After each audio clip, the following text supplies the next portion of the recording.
Hello दोस्तों, स्वागत है आपका आपके अपने चैनल ज्योग्राफी जुनून में। दोस्तों, हमने ज्वालामुखीता टॉपिक ले रखा था वॉल्केनिज्म।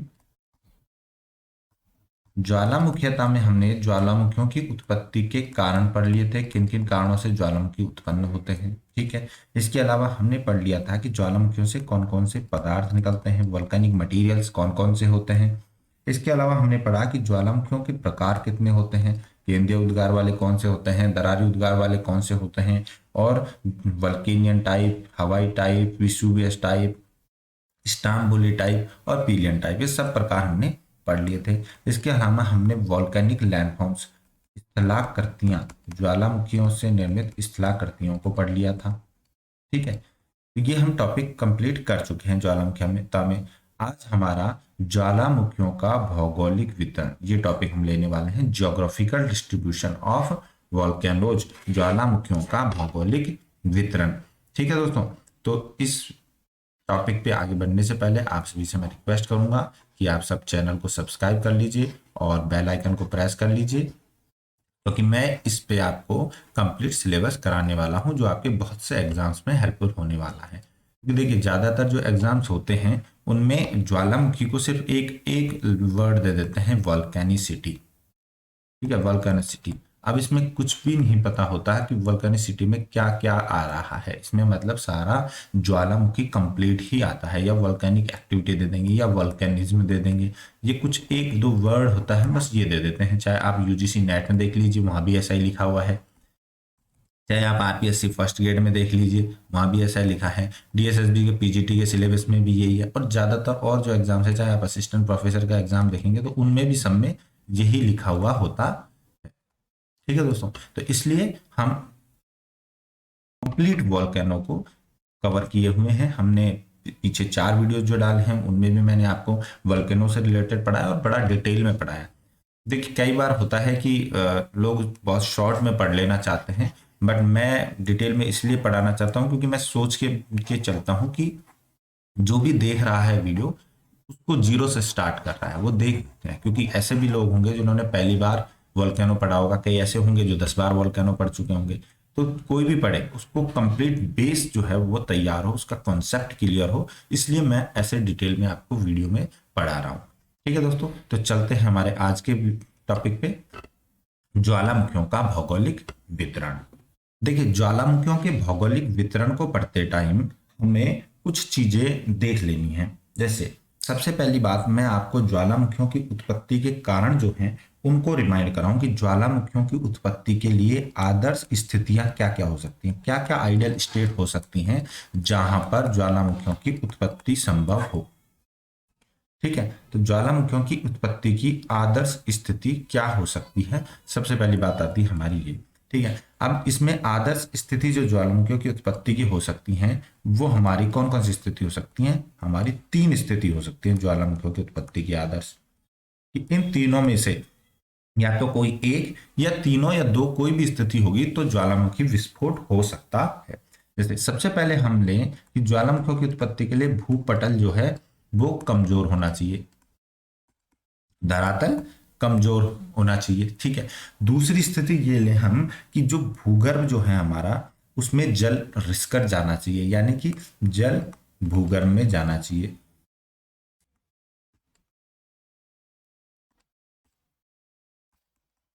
जल भूगर्भ में जाए। और तीसरी स्थिति ये होनी चाहिए कि मैग्मा का भंडार होना चाहिए धरातल के नीचे। ठीक है। मैग्मा भंडार की उपस्थिति होनी चाहिए। अब ये जहां कहीं भी इन तीनों स्थितियों में से कोई एक स्थिति या तीनों या दोनों मिलेंगी, वहां पर ज्वालामुखी विस्फोट हो सकता है। अब एक बार देखते हैं कि कहाँ कहाँ ये होती हैं, क्योंकि ज्योग्राफिकल डिस्ट्रीब्यूशन जो है, भौगोलिक वितरण, वो तभी समझ पाएंगे जब हमें वहां पर किसी भी चीज के, किसी भी इनमें से किसी भी कारण के होने का पता होगा। कि जैसे कहीं भी एक जगह हम मान ले कि मान लो हवाई द्वीप पर ज्वालामुखी विस्फोट हो रहा है, तो ज्वालामुखी विस्फोट होने की वहां पर क्या कंडीशन फुलफिल हो रही है जिसकी वजह से ज्वालामुखी विस्फोट हो रहा है, उस कंडीशन को हम देख लेंगे कि वहां पे कौन कौन सी कंडीशन होगी, उसी के हिसाब से हमें ज्योग्राफिकल डिस्ट्रीब्यूशन याद हो जाएगा। क्योंकि डिस्ट्रीब्यूशन वो रटने से नहीं होगा, डिस्ट्रीब्यूशन के रीजन जब पता होगा तो हम अपने आप ही समझ जाएंगे कि कहां पर किस प्रकार के ज्वालामुखी हो सकते हैं। ठीक है दोस्तों। तो सबसे पहले हम देखें भूपटल कमजोर होने पर। अब भूपटल कमजोर हो अगर, तो कमजोर होने की भूपटल की दो स्थितियां हो सकती हैं। दो स्थितियां कौन कौन सी हो सकती हैं? पहली स्थिति तो ये हो कि महाद्वीप या महासागर की जो प्लेट है उसके अंदर हो, महाद्वीप या महासागरीय प्लेट के अंदर।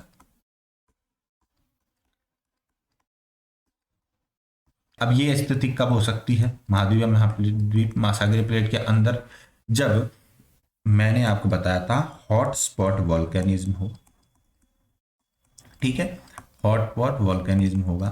क्यों होगा हॉट स्पॉट? यानी महाद्वीपीय महासागरीय प्लेट के अंदर कहीं भी अगर कमजोर भूभाग होगा और प्लेटों की गति हो रही होगी, चाहे महाद्वीपीय प्लेट गति कर रही हो या महासागरीय प्लेट गति कर रही हो, और वो जब हॉट स्पॉट जो है, जो कि मैग्मा का एक भंडार है, उसके ऊपर से गुजरेगा, तो वो कमजोर भूभाग को तोड़ के धरातल पर आ जाएगा। तो जहां कहीं भी हॉटस्पॉट वॉल्केनिज्म होगा वो महाद्वीपीय महासागरीय प्लेट के आंतरिक भाग में हमें पता चलेगा, क्योंकि हॉटस्पॉट वॉल्केनिज्म कहते ही इसे हैं कि एक दुर्बलता मंडल में बहुत ज्यादा मैग्मा का भंडार है, और उस भंडार का के ऊपर से जब महाद्वीप या महासागरीय प्लेट जा रही है तो कमजोर भूभाग को तोड़ के मैं बाहर आ रही है। डिटेल में मैं आपको अभी आगे बताऊंगा हॉटस्पॉट वॉल्केनिज्म से, जब हम अंतरा प्लेट क्या पढ़ेंगे, ज्वालामुखी। दूसरा, भूपटल के कमजोर होने का क्या कारण हो सकता है? दूसरा कारण हो सकता है सक्रिय प्लेट किनारे।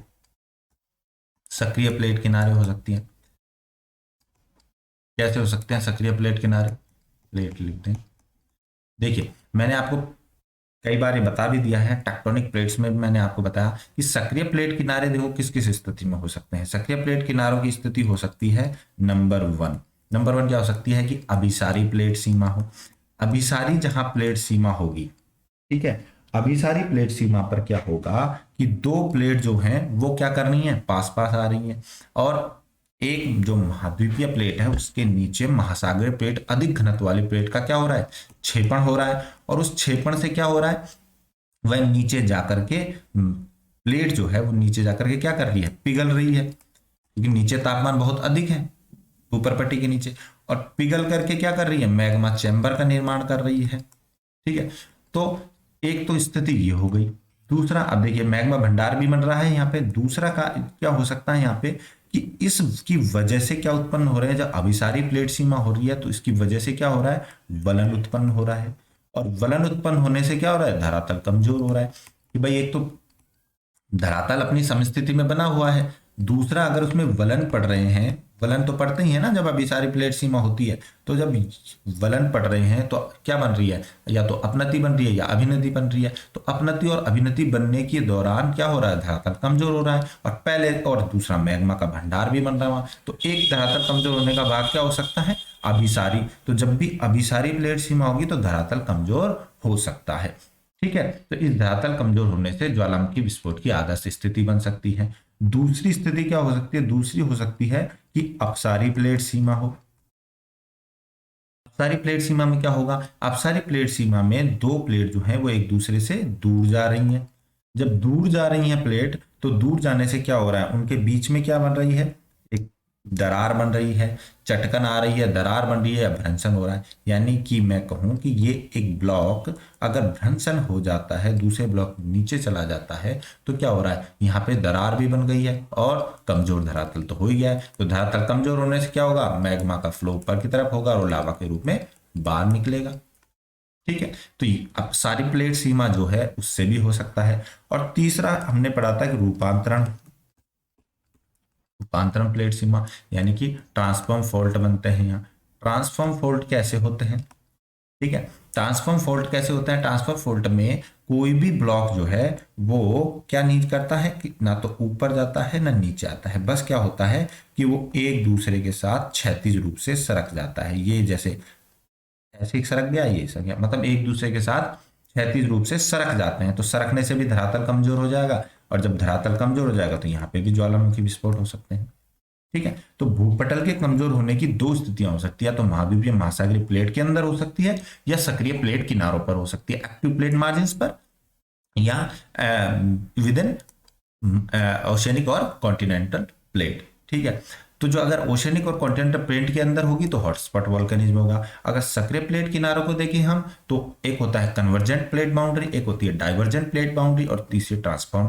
कन्वर्जेंट प्लेट बाउंड्री पे क्या होगा, धरातल में वलन उत्पन्न होगा और इस वलन से धरातल कमजोर हो जाएगा, ठीक है, और इस कमजोर धरातल से ज्वालामुखी विस्फोट हो सकता है। अब यहाँ का एग्जाम्पल हम ले तो Pacific rim of fire, Pacific rim of fire ले सकते हैं, परिप्रशांत अग्नि मेखला जिसे कहते हैं हिंदी में, पैसिफिक रिम ऑफ फायर, वो इसका एग्जाम्पल है। क्यों? क्योंकि यहाँ पर प्रशांत प्लेट जो है उसका प्रशांत प्लेट जो ओशियनिक प्लेट है हमारी, इसका उत्तरी अमेरिकी प्लेट और दक्षिण अमेरिकी प्लेट के नीचे क्षेपण हो रहा है। इधर क्या आ रही है, यूरेशियाई प्लेट आ रही है और नीचे क्या आ रही है, इसमें यूरेशियाई प्लेट के अलावा नीचे आती है हमारे जो फिलीपींस प्लेट है वो आ रही है, या छोटी छोटी प्लेट्स हैं, और तो उनके नीचे क्या हो रहा है, इसका क्षेपण हो रहा है। तो इस क्षेपण से क्या हो रहा है, वलन उत्पन्न हो रहे हैं। देखिए यहाँ पे एंडीज पर्वत है, रॉकीज है, यहाँ पे एंडीज है, रॉकीज है और एंडीज, रॉकीज उत्तरी अमेरिका, दक्षिण अमेरिका में एंडीज, तो रॉकीज और एंडीज का निर्माण किससे हो रहा है, वलित पर्वत है, और वलन से धरातल कमजोर रहा है, इसलिए ज्वालामुखियों की एक श्रृंखला पाई जाती है, चारों तरफ ज्वालामुखी ज्वालामुखी पाए जाते हैं। डिटेल में भी आगे बताऊंगा मैं आपको। अब सारी प्लेट सीमा का उदाहरण माने हम तो देखिए अब सारी प्लेट सीमा का उदाहरण हो सकती है हमारी मध्य महासागरीय कटक, मध्य महासागरीय जो मिड ओशियनिक जो हमारी रिज है वो इसका उदाहरण हो सकती है, मध्य महासागरीय कटक, मिड ओशियनिक रिज। क्यों? क्योंकि इसमें दोनों के बीच अपसारी गति हो रही है। अब मध्य महासागरीय कटक कौन सी, जैसे हम मध्य अटलांटिक कटक का नाम ले लें, मध्य अटलांटिक कटक, ठीक है। तो ये किसका उदाहरण है, ये हमारा सारी प्लेट सीमा से होने वाले वॉल्केनिज्म का उदाहरण है। रूपांतरण ट्रांसफॉर्म फॉल्ट अगर हम ले तो ट्रांसफॉर्म फॉल्ट कहाँ पे हो सकता है, ट्रांसफॉर्म फॉल्ट हो सकता है कि जो कैरेबियन प्लेट है, जो कैरेबियन प्लेट है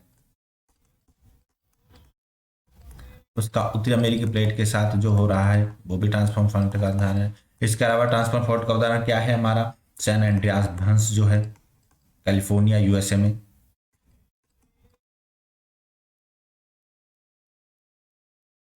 कैलिफोर्निया यूएसए।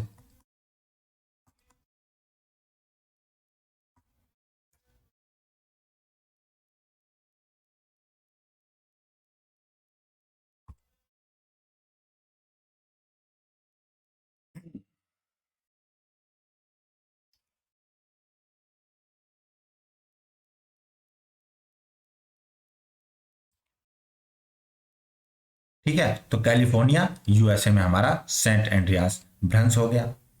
ठीक है दोस्तों, अब इसके बाद हम देखें कि जल के भूगर्भ में जाने से भी कैसे वॉल्कन उत्पन्न हो सकते हैं। देखिए जब कभी भूमिगत जल, कोई भूमिगत जल है हमारा, या तो ये या फिर कोई भी क्रेटर झील का जल जा सकता है, क्रेटर झील का जल हो सकता है, या क्या हो सकता है कोई भी महासागरीय या सागरीय जल जो है वो, ये क्या करे कि हमारे धरातल की जो चट्टानें हैं वो कैसी हैं, छिद्रित चट्टानों से, अगर किसी छिद्रित चट्टान से कहाँ चला जाए, इसके नीचे चला जाए, रिस्कर चला जाए नीचे, तो रिस्कर जब नीचे जाएगा, छिद्रित चट्टानों से रिस्कर जाएगा, तो नीचे जाने से क्या होगा, जलवाष्प का निर्माण होगा, और जब जलवाष्प का निर्माण होगा तो मैंने आपको पहले भी बताया कि जलवाष्प के निर्माण से क्या होगा, हाइड्रोस्टेटिक प्रेशर लगेगा, और हाइड्रोस्टेटिक प्रेशर से क्या होगा, ज्वालामुखी विस्फोट होगा। ठीक है, क्या लगेगा, हाइड्रोस्टेटिक प्रेशर लगेगा, और इस हाइड्रोस्टेटिक प्रेशर से ज्वालामुखी विस्फोट होगा।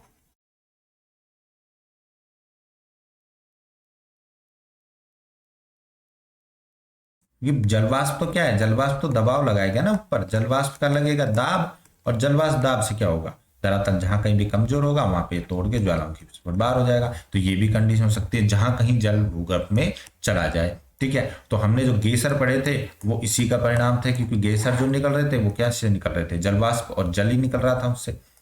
ठीक है, इसके अलावा मैग्मा भंडार, तो ये तो देखो स्थिति है ही, जहां कहीं धरातल के नीचे मैग्मा का भंडार अधिक होगा, मैग्मा भंडार जहां कहीं अधिक होगा वहां पर ज्वालामुखी विस्फोट होने के चांसेस अधिक रहते हैं, क्योंकि मैग्मा जो है वो क्या है, अगर तरल है तो वो कंटिन्यू मैग्मा क्या लगाएगा, धक्का लगाएगा और उससे ज्वालामुखी विस्फोट होने के चांस रहते हैं। तो इन तीनों स्थितियों को हम देखेंगे कि तीनों स्थितियों के कारण ज्वालामुखी विस्फोट हो सकते हैं और इस ज्वालामुखी विस्फोट की तीनों स्थितियां कहाँ कहाँ पाई जा रही हैं। ठीक है दोस्तों, तो चलिए अब आगे हम चलते हैं, एक एक करके भौगोलिक वितरण को देखते हैं कि कहाँ कहाँ पर ज्वालामुखी पाए जाते हैं और किस किस प्रकार के पाए जाते हैं।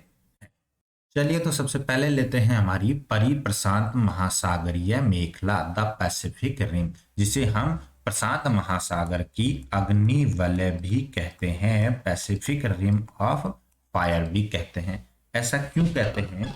क्योंकि जो प्रशांत महासागर है उसके चारों ओर कई सारे जो तटीय तटीय जो भाग हैं वहां पे द्वीप चाप पाए जाते हैं, मतलब बहुत सारे आइलैंड आर्क पाए जाते हैं। और इसके चारों ओर जो भूभाग पाया जाता है उसके सहारे ज्वालामुखियों का 2/3 भाग प्रशांत महासागर में के चारों ओर पाया जाता है। और दोस्तों यहाँ पर ज्वालामुखी जो पाए जाते हैं वो ज्यादातर सक्रिय ज्वालामुखी पाए जाते हैं और विश्व के सक्रिय ज्वालामुखियों का लगभग 60% से 65% यहीं पर पाया जाता है। ठीक है दोस्तों, तो इस वजह से इसे ज्वालामुखियों की अग्निवलय कहते हैं, क्योंकि सक्रिय ज्वालामुखियों में से हमेशा क्या होता है, उद्गार होता रहता है, वो हमेशा इरप्ट होते रहते हैं, तो उससे सक्रिय ज्वालामुखी का निर्माण होता है और इसी वजह से इसको अग्निवलय कहा जाता है। ठीक है, तो इस प्लेट के ज्वालामुखी सक्रिय प्लेट सीमांत के परिणाम है। ये मैंने आपको जो रीजन बताया था सक्रिय प्लेट सीमांत, वहां यानी कि यहाँ पर अभिसारी प्लेट सीमा भी मिलती है। ठीक है, और इसके अलावा यहाँ पर रूपांतरण प्लेट सीमा भी मिलती है और कुछ जगह पर इसमें अपसारी प्लेट सीमा भी मिलती है कुछ माइक्रो प्लेट्स के साथ। ठीक है, तो तीनों प्रकार की यहाँ पर प्लेट सीमांत मिलती है, इस वजह से यहाँ पर सबसे ज्यादा ज्वालामुखी विस्फोट होता है। दूसरा, यहाँ पर एक रीजन और फुलफिल होता है, क्यों? क्योंकि यहाँ पर वलन उत्पन्न हो रहा है, चारों तरफ वलित पर्वत बन रहे हैं, अभिसारी प्लेट सीमा के कारण वलित पर्वत बन रहे हैं। ठीक है, चारों तरफ तो नहीं बन रहे, मगर रॉकीज और एंडीज को तो विशेष तौर से आप देख सकते हैं कि ये रॉकीज और ये एंडीज पे वलित पर्वत बन रहे हैं। क्यों? क्योंकि यहाँ पर कौन सी प्लेट होती है, नजका प्लेट है। ठीक है, उस नजका प्लेट का किसके साथ के नीचे क्षेपण हो रहा है, एक नजका माइक्रो प्लेट है, इसका क्षेपण किसके किनारे नीचे हो रहा है, साउथ अमेरिकन दक्षिण अमेरिकी प्लेट के नीचे हो रहा है, तो यहाँ पर भी बन रहे हैं। ठीक है, यहाँ कोकोस प्लेट है ऊपर, यहाँ जुआन डी फूका प्लेट है। ठीक है, तो और यहाँ पर जुआन डी फूका और कोकोस प्लेट के बीच का जो ये सैन एंड्रियास क्षेत्र यहाँ पे भी हो रहा है, तो वो अभी मैं भी आपको आगे बताता हूँ। ठीक है, तो ये ज्वालामुखी का सक्रिय प्लेट सीमांत है। अब ये कहां से कहां तक होता है वो हम इस डायग्राम में देखते हैं। देखिए,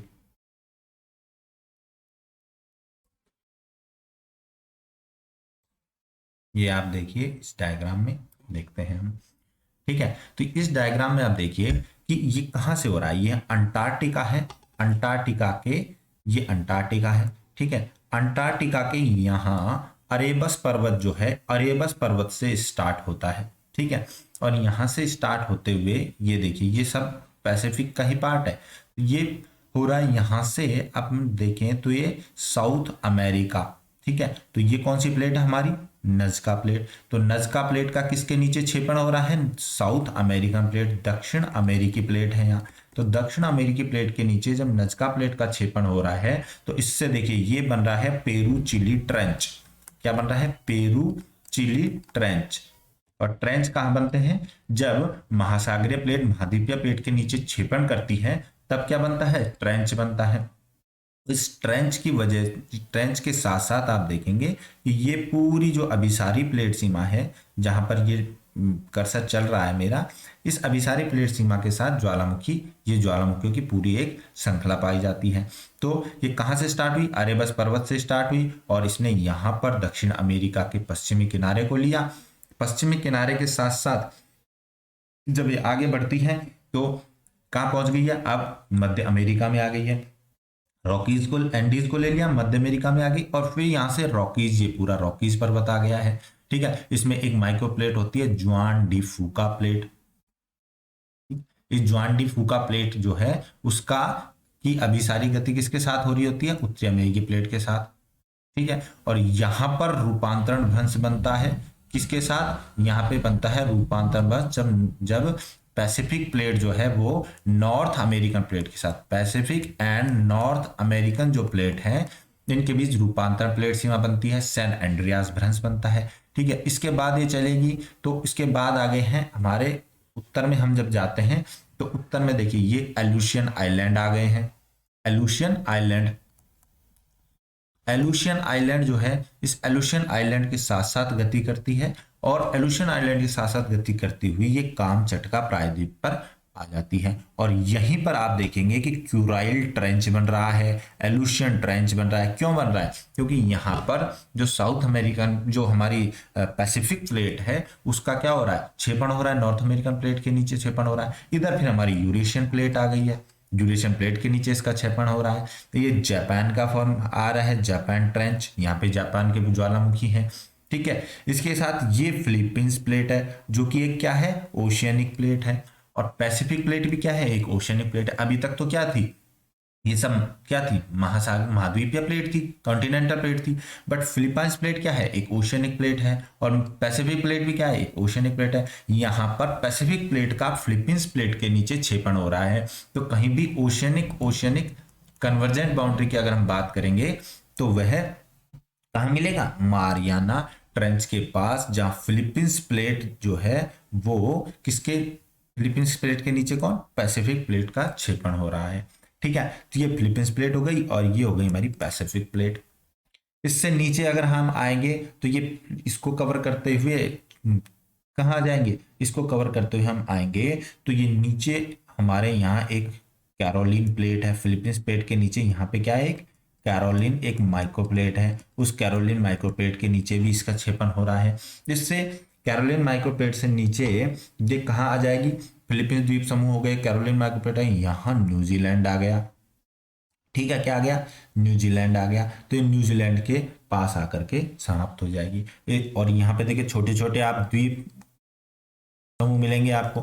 ठीक है, माइक्रोनेशिया, मेलेनेशिया, पॉलिनेशिया, ये ठीक है, यहाँ माइक्रोनेशिया है, मोलिनेशिया है, मेलेनेशिया है, पॉलिनेशिया है, ये छोटे छोटे द्वीप समूह हैं। ठीक है, तो यहाँ पर सोलोमन नाम की एक प्लेट भी पाई जाती है, सोलोमन प्लेट भी बोलते हैं उसको, माइक्रो प्लेट। तो सोलोमन आइलैंड पे आ जाएगी। ठीक है,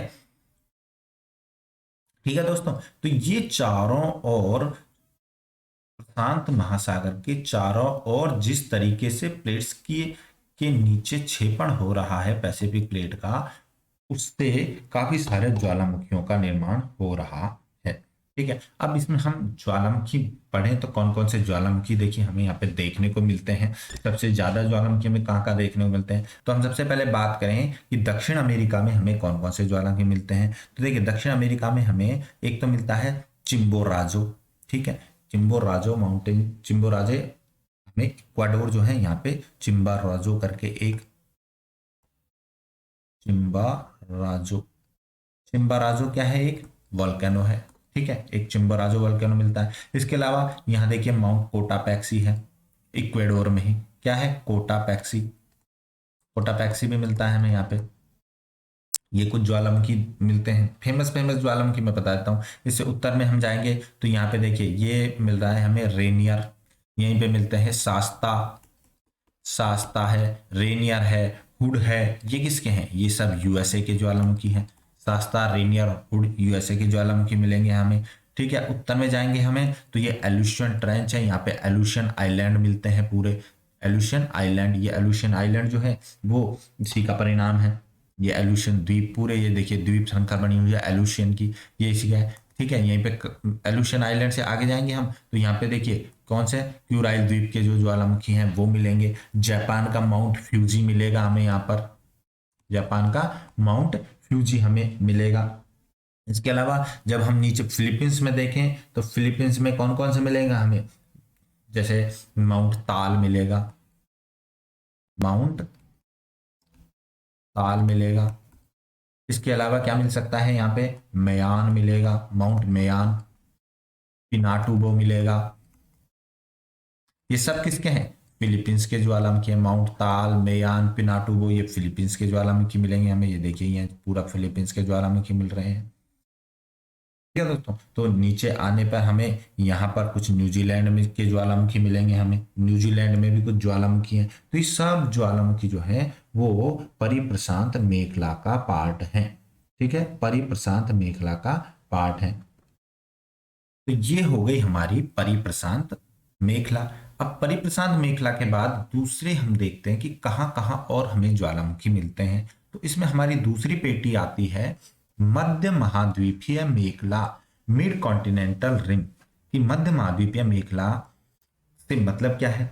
देखिए, महाद्वीपों के बीच में जो जहां की बन रही है, ठीक है। जैसे हम देखें कि ये पेटी जो है वो किस किस के बीच में बनती है, जैसे यूरेशियाई प्लेट है, अफ्रीकन प्लेट है और इंडियन प्लेट है। इनके बीच में क्या हो रहा है? अभिसरण हो रहा है। इनके बीच में कन्वर्जेंट बाउंड्री बन रही है और उस कन्वर्जेंट बाउंड्री की वजह से हमें अलग अलग तरह के ज्वालामुखी, हमें यहाँ पे अलग अलग जगह ज्वालामुखी मिलते हैं। देखो, इसका स्टार्टिंग जो हो रही है वो तो कहाँ से हो रही है? हमारी जो मध्य अटलांटिक कटक है उसके रचनात्मक प्लेट किनारों से हो रही है। रचनात्मक प्लेट किनारे, और ये कौन सी बाउंड्री है? यहाँ पे तो बाउंड्री है डाइवर्जेंट बाउंड्री।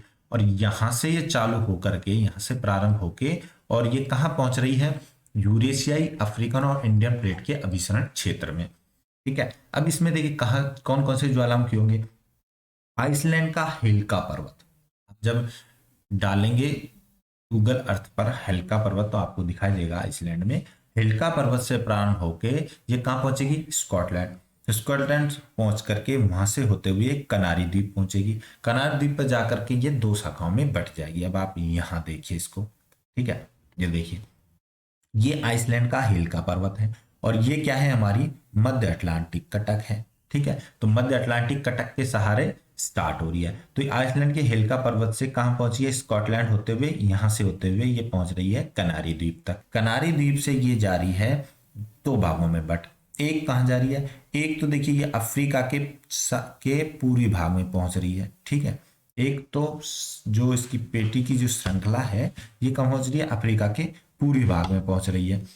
इसको मैं थोड़ा और बड़ा कर देता हूं। ठीक है, एक तो देखिए यहां से हमारे अफ्रीका की, यहां से निकल के और अफ्रीका के पूर्वी भाग में पहुंच रही है।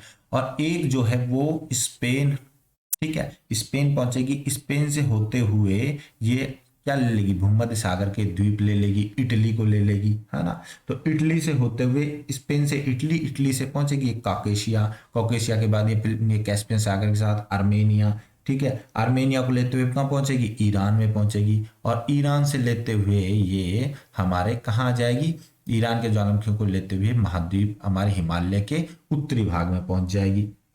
ठीक है, हिमालय के उत्तरी भाग में पहुंच जाएगी और हिमालय को पार करके फिर ये कहाँ पहुंचेगी? यहाँ आएगी जहां हमारा बैरन आइलैंड है। इंडोनेशिया, इंडोनेशिया के ज्वालामुखियों को लिया बैरन आइलैंड, हमारे भारत का एकमात्र सक्रिय ज्वालामुखी। इसके अलावा यहाँ पे माउंट पोपा मिलेगा, म्यांमार का ज्वालामुखी। और ये सारे इंडोनेशिया के ज्वालामुखियों को लेते हुए कहाँ मिल जाएगी? प्रशांत प्लेट से, प्रशांत महासागरीय जो पेटी है उससे मिल जाएगी। तो ये दो भागों में बटेगी कैनरी द्वीप पे। ठीक है दोस्तों, तो अब ये किस किस का परिणाम है? ये देखिए, ये तो क्या है? अफ्रीकन प्लेट है। ये कौन सी हमारी है? इंडियन प्लेट है। ये है यूरेशियन प्लेट। और ये कौन सी है? Arabian plate. तो इन सब प्लेटों का क्या हो रहा है? यहाँ पे अभिसरण हो रहा है। ये देखिए, जो अफ्रीकन प्लेट है वो और यूरेशियन प्लेट दोनों के मध्य ऐसे गति हो रही है। इस गति की वजह से क्या हो रहा है? ये बीच में जो हमारा भूमध्य सागर का जो निर्माण हो रहा है वह जो हमारे टेथिस सागर का ही क्या है? टेथिस सागर का ही बचा हुआ भाग है भूमध्य सागर।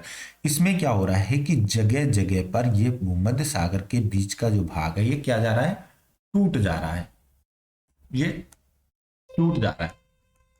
इस टूट जाने से क्या होता है? यहाँ पर छोटे छोटे, बहुत छोटी छोटी प्लेट जो है उसकी दरारें उत्पन्न हो गई हैं। इन दरारों में से बहुत ज्यादा मैग्मा फ्लो होता है और ज्वालामुखी होता है। अब देखिए, हमारे भूमध्य सागर में कौन कौन से ज्वालामुखी है? जैसे भूमध्य सागर में ज्वालामुखी मिल रहा था हमें, वेसुवियस मिल रहा था यहीं पे भूमध्य सागर के में। ठीक है, इटली के जो था वेसुवियस के अलावा स्ट्राम्बोली, भूमध्य सागर का प्रकाश स्तंभ जिसे कहते हैं। स्ट्राम्बोली, स्ट्राम्बोली ज्वालामुखी मिल रहा था जिसे भूमध्य सागर का क्या कहते हैं? स्ट्राम्बोली ज्वाला को भूमध्य सागर का प्रकाश गृह कहते हैं। ये हमको यहाँ पे मिल रहा था। ठीक है, इसके अलावा वल्केनो मिल रहा था। ठीक है, लिपारी द्वीप पर। तो ये सब ज्वालामुखी हमें भूमध्य सागरीय क्षेत्र में इसलिए मिलते हैं क्योंकि भूमध्य सागरीय प्लेट अफ्रीकन और यूरेशियन प्लेट के बीच में क्रश कर रही है, टूट रही है, इसलिए ये कमजोर हो गई है और यहाँ पे धरातलीय से भाग में विस्फोटक रूप से ज्वालामुखी निकल रहे हैं। ठीक है, दूसरा, यह भूमध्य सागर की है तो यहाँ पे जल भी है, और जल है तो जल की वजह से हमारी तीसरी कंडीशन क्या थी कि भूगर्भ में जल जाना चाहिए। तो भूगर्भ में जब जल जाएगा तो उसकी वजह से क्या होगा कि ये जलवाष्प बन के विस्फोटक रूप से बाहर निकलेगा। ठीक है, तो ये भी यहाँ पे हो रहा था। इस तरह से भूमध्य सागर के ज्वालामुखी इसमें कवर होंगे। ईरान के ज्वालामुखी जो होंगे, जैसे ईरान में हम कौन कौन से ज्वालामुखी आ रहे थे, ईरान के ज्यादातर ज्वालामुखी जैसे कोह सुल्तान था, देवमंद था, ये सब ज्वालामुखी यहाँ पे आएंगे। अब बात करें हम अफ्रीकन प्लेट की, तो अफ्रीकन प्लेट जो है इसमें देखिए ये अफ्रीका की क्या कहते हैं कि हैं, अफ्रीका की great rift valley of Africa, great African rift valley.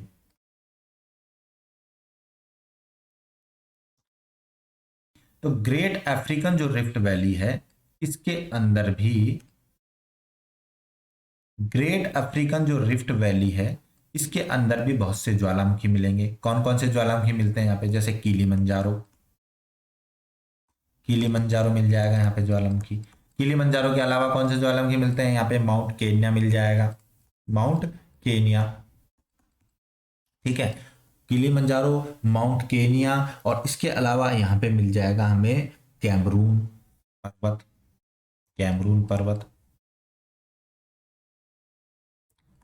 ये सब किसके, ईस्ट अफ्रीकन प्लेट में। अब ईस्ट अफ्रीकन प्लेट में हमें जाएंगे तो यहां पर देखें तो यहां पर अभिसारी गति नहीं हो रही है, यहां पर अपसारी गति हो रही है।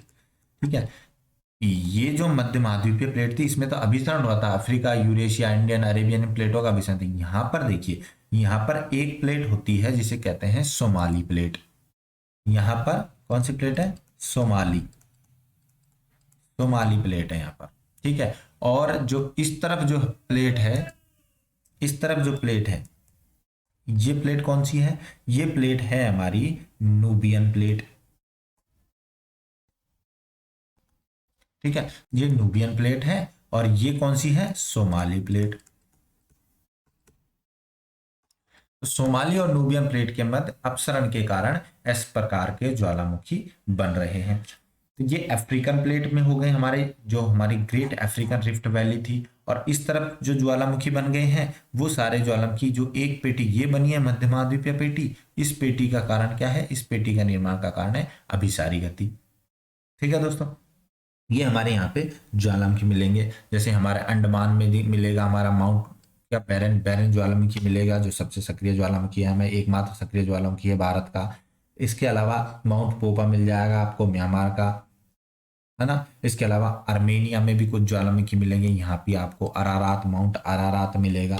ईरान का देवमंद को सुल्तान मिलेगा। ठीक है, इसके अलावा कॉकेशिया क्षेत्र है, कॉकेसस क्षेत्र जो है, इस कॉकेसस क्षेत्र में एल्बूर्ज पर्वत है, एल्बूर्ज पर्वत है, ये भी मिलेगा।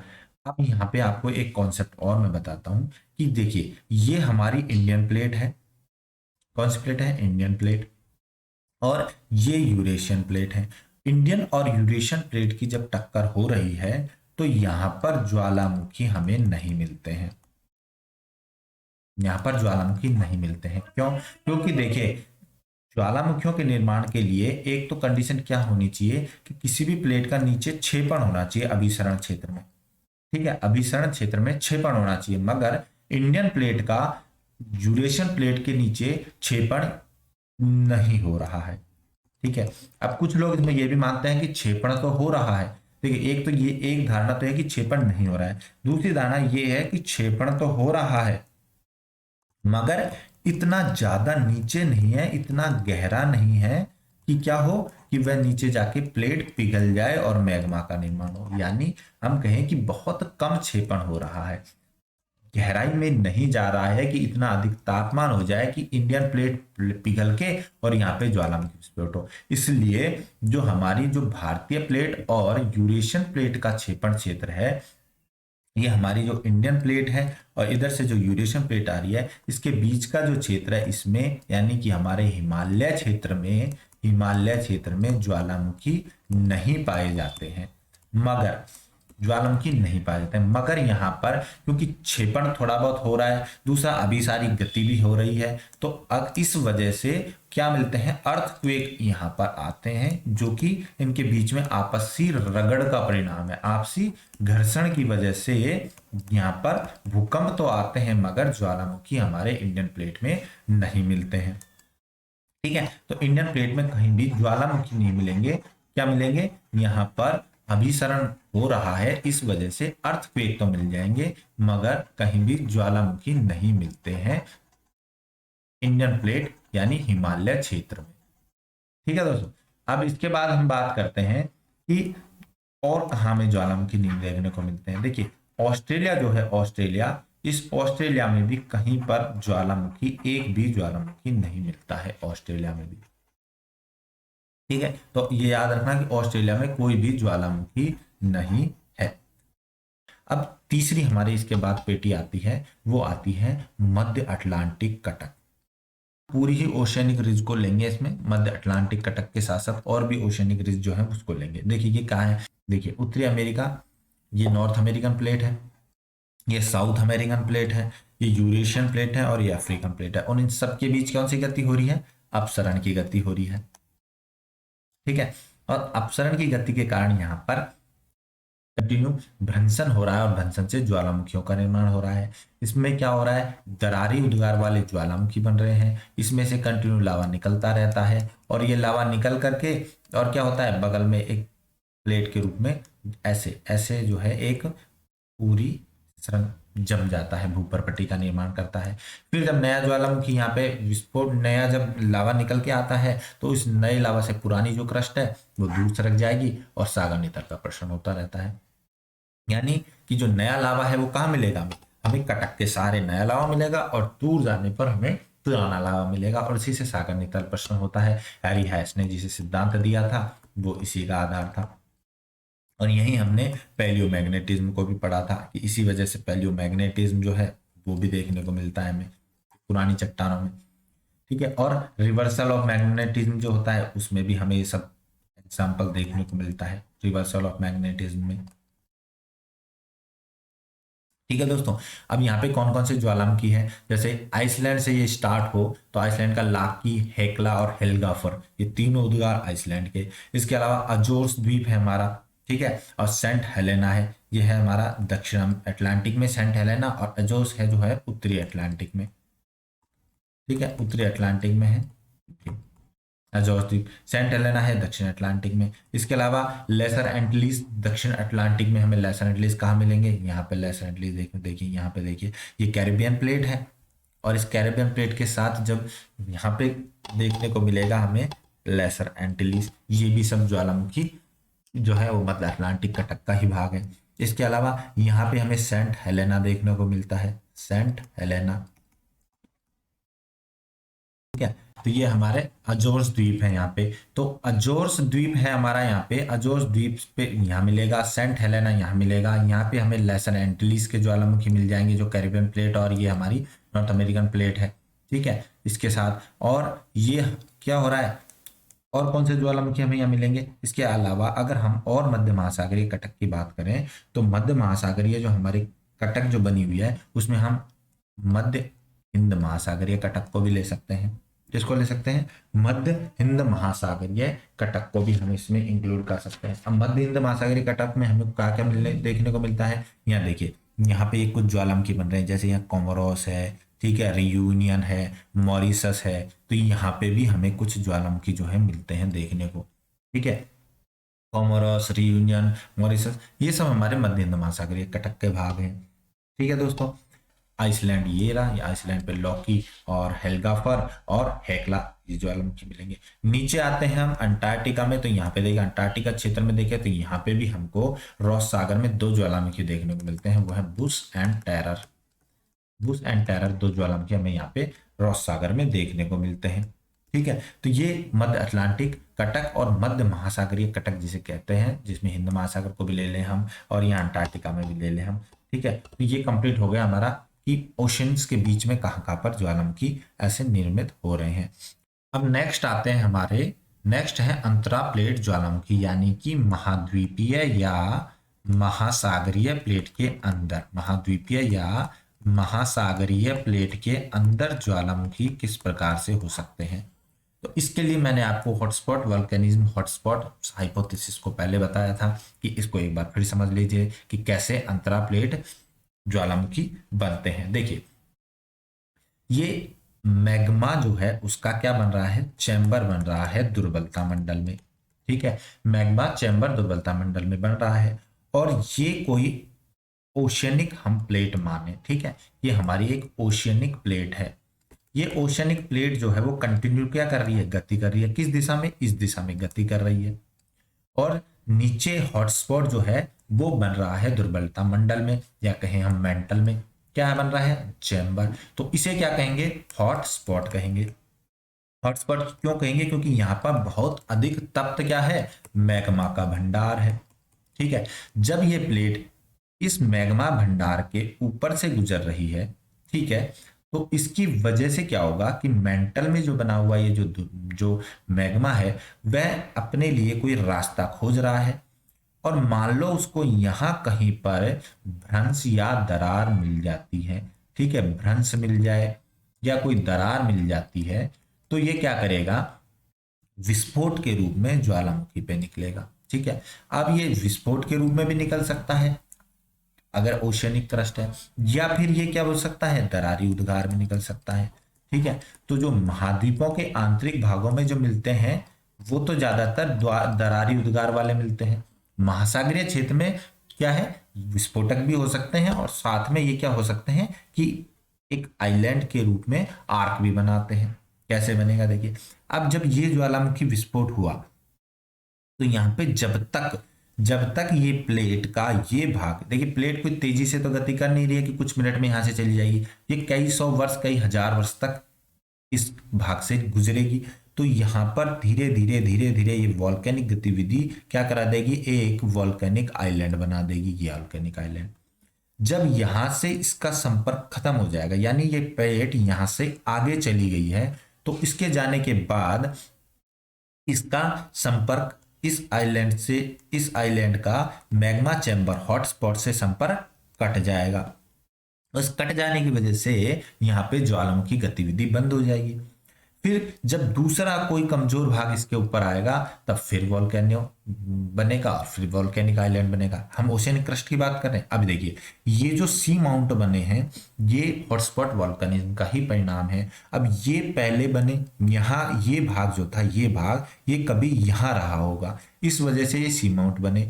और धीरे धीरे जाकर के यहाँ पे जब ये प्लेट आगे गुजर गई तो इसका जो हॉटस्पॉट जो है उससे संपर्क कट गया। ये हॉटस्पॉट है, अब ये तो अपनी जगह पे स्थिर है, प्लेट मूव कर रही है, तो इसकी वजह से ये क्या हो गए, बस यहाँ पे अब ज्वालामुखी गतिविधि बंद हो गई और फिर इनका धीरे धीरे इरोजन होने लगता है। और इन सी माउंट्स पे जो ओशियनिक क्रस्ट के ऊपर बन रहे हैं, क्यों बन रहे हैं, क्योंकि मैग्मा जो है उसका फ्लो हो रहा है मेंटल प्ल्यूम से, मेंटल प्ल्यूम के रूप में। ठीक है, मेंटल प्ल्यूम के रूप में ऊपर मैग्मा फ्लो कर रहा है। अब इसका जब संपर्क कट गया, ये जो सी माउंट बन गया, इसके चारों ओर क्या होगा, इसके चारों ओर कोरल वगैरह जमा हो जाएंगे। क्या जमा हो जाएंगे, कोरल, जो प्रवाल, प्रवाल जब जम जाएंगे तो इससे क्या बन जाएंगे, कोरल द्वीप का भी निर्माण हो जाएगा, कोरल द्वीप भी बन सकते हैं। क्योंकि ये सी माउंट जो है वो जल तल से, महासागरीय जल तल है उससे नीचे है, मगर इसके चारों ओर प्रवाल जब जमा होने लगेंगे वो धीरे धीरे ऊपर बढ़ेंगे और ऊपर बढ़ करके क्या बना लेंगे, ऊपर बढ़ के और प्रवाल की चट्टानें बन जाएंगी। ठीक है, और इन चट्टानों से प्रवाल द्वीप बन सकता है। ठीक है, एक तो ये कारण है। दूसरा, ये जहां कहीं भी हमें दिखाई देंगे, जहां कहीं भी ये महासागरीय भागों में ये बनेंगे, वहां पे क्या बनेगा, महासागरीय भाग में हॉटस्पॉट वॉल्केनिक से एक लंबा द्वीप चाप का निर्माण होगा।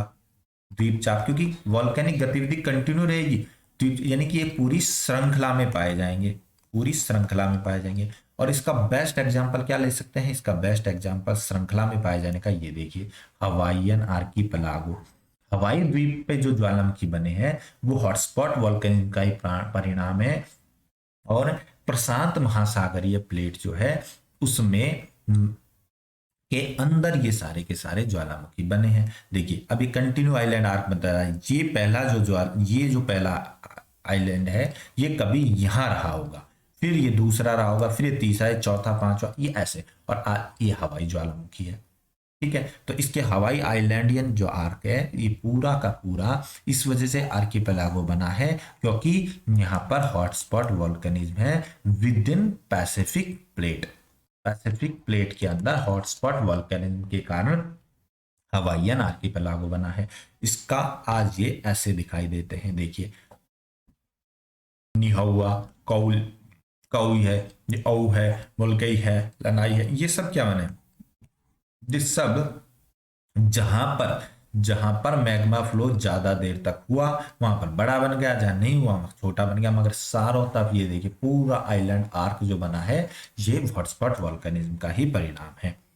ठीक है, ये तो महासागर की बात कर ली। अब अगर हम महाद्वीप की बात करें कि अगर यही चीज महाद्वीप पे हमें दिखाई दे तो क्या होगा, मैंने आपको बताया था दरारी उद्गार वाले ज्वालामुखी कि मान लीजिए महाद्वीप में कहीं पर भी भ्रंश हो रहा है, कहीं भी दरार उत्पन्न हो रही है महाद्वीपीय प्लेट के अंदर, तो क्योंकि महाद्वीपीय प्लेट भी क्या है, गतिमान है, तो वह दरारी भाग जहां कमजोर भाग है वो इस हॉटस्पॉट के ऊपर से गुजरेगा, तो यह लावा जो है वो दरारी उद्गार से बाहर निकलेगा। और क्योंकि अगर ये पतला लावा होगा हमारा, ठीक है, तो पतला लावा जो है वो क्या करेगा, दूर तक फैल जाएगा, और दूर तक फैल के क्या बनाएगा, पठार और मैदान का निर्माण करेगा। तो ज्वालामुखी पठार जो बनते हैं वह भी महाद्वीपों के जो आंतरिक भागों में बनते हैं वो हॉटस्पॉट वॉल्केनिज्म से बनते हैं। अब इस पेटी में हम देखिए किस किस को शामिल करते हैं, देखिए स्कॉटलैंड के पठार जो हैं उसको हम इसमें मानते हैं, कोलंबिया पठार यूएसए में जो बन रहा है उसको, ब्राजील का पठार, प्रायद्वीपीय भारत का पठार, ये सब क्या है, दरारी उद्गार का परिणाम है। और दरारी उद्गार में कौन से, हॉटस्पॉट वॉल्केनिज्म, इसका परिणाम है। तो महाद्वीपों के अंदर तो पठारों का जो निर्माण हुआ है वो हॉटस्पॉट वॉल्केनिज्म से हुआ है, जबकि महासागरों के अंदर जो ज्वालामुखी द्वीप बने हैं, कुछ ज्वालामुखी द्वीप जो है वो इसकी वजह से बने हैं हॉटस्पॉट वॉल्केनिज्म से, जैसे हवाई द्वीप चाप हमने पढ़ा। इसके अलावा हम देखें तो इसी प्रकार के ज्वालामुखी जो पूर्णतः ज्वालामुखी से ना बन के उसके साथ साथ एटॉल्स के निर्माण से हुआ है। एटॉल का निर्माण हुआ है किसकी वजह से, कोरल की वजह से जो अटोल बने हैं उसका उदाहरण हम पढ़ सकते हैं हमारे लक्षद्वीप, मालदीव और चैगोस आर्किपेलागो। ठीक है, तो देखो कैसे हम लक्षद्वीप है, मालदीव है, चैगोस है, तो यहाँ पर जब जैसे भारतीय प्लेट कभी गति कर रही थी उसी तरीके से गति हो रही थी। देखिए ये इंडियन प्लेट है, ये इंडियन प्लेट की जो है कभी कहाँ जुड़ी हुई थी, इंडियन प्लेट यहाँ पे अफ्रीकन प्लेट के साथ जुड़ी हुई थी, और इसकी नॉर्थवर्ड जब गति हुई तो कहीं यहाँ पर हॉटस्पॉट बना हुआ था, इसके ऊपर से जब ये प्लेट गुजरी तो इसमें कहीं दरार थी, उस दरार की वजह से ये हॉटस्पॉट का मैग्मा जो है वो मेंटल प्ल्यूम के रूप में ऊपर आया और इसने प्रायद्वीपीय भारत का जो पठार है उसका निर्माण कर दिया। इसी तरह यहाँ पर भी देखेंगे आप तो भारत के साथ साथ यहाँ देखिए लक्षद्वीप है, मालदीव है, चैगोस है। ठीक है, तो ये लक्षद्वीप, मालदीव, चैगोस आर्किपेलागो क्यों बनी, क्योंकि यहाँ छोटे छोटे सी माउंट बन गए। क्या बन गए, सी माउंट बन गए, और सी माउंट के चारों ओर कोरल जो थे उन्होंने अपना जमाव किया, और कोरल के जमाव से अटॉल का निर्माण हो गया, और ये आज बहुत अच्छे टूरिस्ट हॉटस्पॉट बने हुए हैं। ठीक है, तो आज के बहुत अच्छे टूरिस्ट के लिए ये जगह बनी हुई है। क्यों, क्योंकि यहाँ पे बहुत सुंदर सुंदर क्या मिलती है, हमें अटॉल मिलती है, और अटॉल्स को पे क्योंकि महासागरीय क्षेत्र है तो उसको देख के लोग आकर्षित होते हैं और वहां पे जाते हैं। ठीक है, लक्षद्वीप, मालदीव, चैगोस आर्किपेलागो। तो अगर हम देखें कि हमारी जो ये प्लेट है, ये जो हमारी पेटी है अंतरा प्लेट ज्वालामुखी, ये हॉटस्पॉट वॉल्केनिज्म का परिणाम है, और मेंटल प्ल्यूम के रूप में जब मैग्मा चट्टानों को तोड़ के भूपर पट्टी पर धक्का लगा के ऊपर आएगा, लावा का प्रस्फुटन होगा, तो इससे महासागरों के अंदर क्या बनेंगे, सी माउंट एंड आइलैंड आर्क बनेंगे, और सी माउंट के चारों ओर अटॉल्स जम करके क्या बन सकते हैं, प्रवाल द्वीप बन सकते हैं। ठीक है, और महाद्वीपों के अंदर क्या बनेगा, जब महाद्वीपों की प्लेट के बीचों बीच में कहीं भी तोड़ के आएगा तो उससे क्या बन सकता है, लावा पठार बन सकते हैं, जैसे स्कॉटलैंड पठार, कोलंबिया पठार, ब्राजील पठार, प्रायद्वीपीय भारत, ये इसके एग्जाम्पल है। ठीक है दोस्तों, तो ये था हमारे ज्वालामुखियों का वितरण की ज्वालामुखी कहाँ कहाँ पाए जाते हैं। तो हमने चारों जगह को पढ़ लिया है कि पैसिफिक रिंग ऑफ फायर में क्यों क्यों ज्वालामुखी मिल रहे हैं, ठीक है, पैसिफिक रिंग ऑफ फायर में क्यों मिल रहे हैं। इसके अलावा हमने ये भी पढ़ लिया है कि मध्य महाद्वीपीय जो पेटी है वह कैसे बन रही है, मध्य महाद्वीपीय पेटी कैसे बन रही है, ये पढ़ लिया। दूसरे हमने पढ़ा कि मध्य महासागरीय कटक के ज्वालामुखी क्यों मिलते हैं, मध्य महासागरीय कटक के ज्वालामुखी क्यों मिल रहे हैं। चौथा हमने पढ़ा कि जो महाद्वीप और महासागरों के अंदर की जो प्लेट है उसमें अंतरा प्लेट ज्वालामुखी क्यों बन रहे हैं। तो ये चार बड़ी पेटियां हमें ज्वालामुखियों की मिलती हैं और इनके अंदर ही विश्व के सारे ज्वालामुखी कवर होते हैं, ठीक है। तो इसके अंदर विश्व के सारे ज्वालामुखी कवर होते हैं। अब आपको क्लियर हो गया होगा कि किस रीजन से कहां कहां पर ज्वालामुखी बन रहे हैं। मैंने आपको जो शुरुआत में जो बताया था ज्वालामुखियों के निर्माण की आदर्श स्थिति, अब आप समझ गए होंगे कि कहां कहां पर आइडियल स्टेट बन सकती है और क्यों ऐसा ज्वालामुखी विस्फोट हो रहा है। ठीक है दोस्तों, तो आज हम ज्वालामुखीता वॉल्केनिज्म का हमारे का दी एंड हुआ, आज इसका समापन हुआ। ठीक है, अब नेक्स्ट वीडियो में मैं आपको किसी अगले टॉपिक के साथ मिलूंगा। चैनल को सब्सक्राइब करिए, बेल आइकन को प्रेस कीजिए और अगर आपको वीडियो पसंद आ रहे हैं तो लाइक कीजिए और शेयर कीजिए। ठीक है दोस्तों, मिलते हैं अगली वीडियो में। Thank you.